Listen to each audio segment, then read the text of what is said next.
DM साहब को ज्ञापन देने? जी, मैं डीएम साहब के पास अपनी फरियाद लेकर के आई हूँ कि रोज प्रतिदिन में मुझे मानसिक रूप से टार्चर किया जा रहा है। मेरे परिवार के खिलाफ में षड्यंत्र रचा जा रहा है, मेरे खिलाफ में षड्यंत्र रचा जा रहा है। और ये षड्यंत्र के सूत्रधार जो है वो आदरणीय हमारे पूर्व सांसद सुब्रत पाठक जी, जिन्होंने हमारे गेस्ट हाउस को लेकर के हमें ये कहा कि हम भूमाफिया हैं। मैं आप सब लोगों को ये बात को अवगत करा देती हूँ कि हमारी जितनी भी जमीनें हैं 35-40 बीघे से ज्यादा जमीन नहीं, और जिसमें हम मेरे खुद के नाम पे सिर्फ 3 बीघे जमीन है। और 3 बीघे जमीन वाली महिला कैसे भूमाफिया हो सकती है?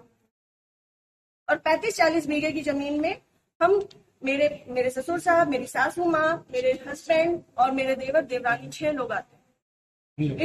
इतनी सी जमीन में कैसे लोग भूमाफिया हो जाते हैं? जो ये बड़ा उससे कह रहे हैं कि चपुन्ना के भूमाफिया।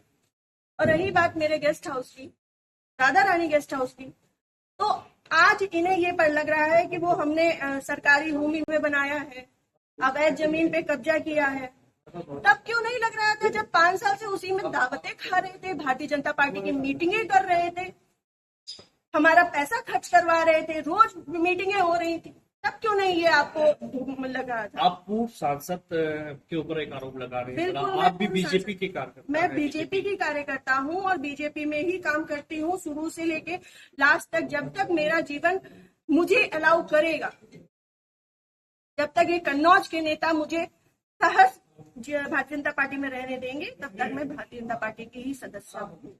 पार्टी में आपने इसके उच्च पद पे लोगों से शिकायत की है क्या? मैंने ये इस विषय के बारे में यहाँ से लेके प्रदेश अध्यक्ष तक को सबको सारी बातें पता है, और आज से नहीं पता है, ये पिछले 2 सालों से पता है। मेरे पिताजी, मेरे ससुर साहब, मेरे हस्बैंड, मेरे हम सब लोगों के लिए हत्या तक का मतलब षड्यंत्र रचा जा चुका है, और विगत के चुनाव के निर्णय के बाद ही रचा गया। पिछली 4 जून को रिजल्ट आया है, पिछली 3 जून को ये हमारे गांव गए थे। हमारे गांव जाकर के इन्होंने, हमारे राइवल्स हैं जो, उनके घर जाकर के इन्होंने 2 घंटे की बैठक रखी जिसमें षड्यंत्र रचा गया।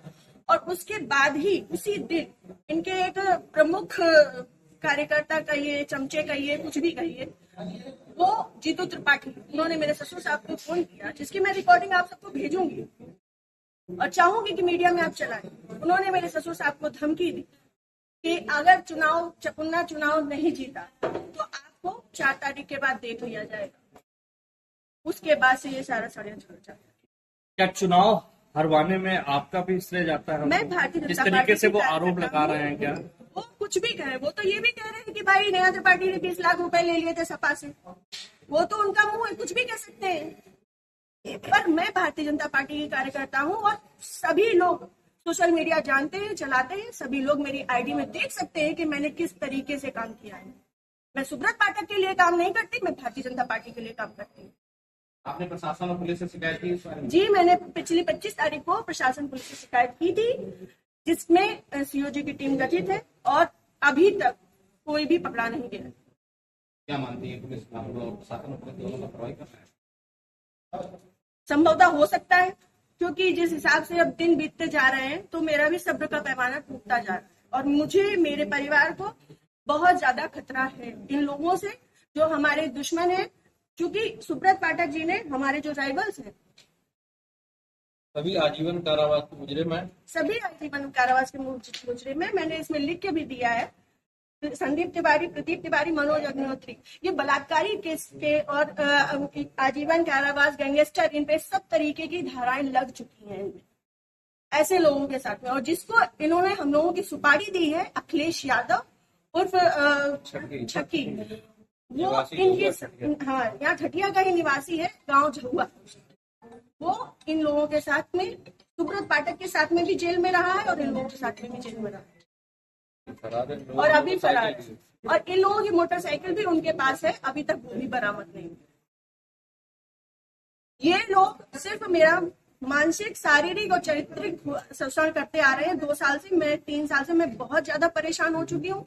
अब ये चीजें नहीं हुई। आज आपके जिलाधिकारी से बातचीत की, क्या उन्होंने आश्वासन दिया? उन्होंने मुझे पूर्ण आश्वासन दिया है कि इस पे निष्पक्ष जांच होगी, क्योंकि हमारे पास रिकॉर्ड्स भी हैं। हमारे पास सबूत भी है और बहुत सारी चीजों के सबूत है। समय आने पे मैं वो सब आपके सामने रखूंगी। जिले में जो भी भ्रष्टाचार हो रहा है, जो जिला पंचायत में भ्रष्टाचार हो रहा है, जो ब्लॉक प्रमुख में भ्रष्टाचार हो रहा है, ब्लॉक में भ्रष्टाचार हो रहा है, वो सारी चीजें मैं आप सब लोगों के सामने रखूंगी। अगर आपकी सुनवाई आज नहीं होती तो आगे क्या कदम उठाएंगे? मैं आप लोगों का सहारा लूंगी और आप लोगों का सहयोग, मुझे पूर्ण विश्वास है कि मेरे साथ हमेशा रहेगा और मैं इस पे अपनी अंतिम सांस तक अप फ्रंट के पैमाने में आकर के रहूंगी।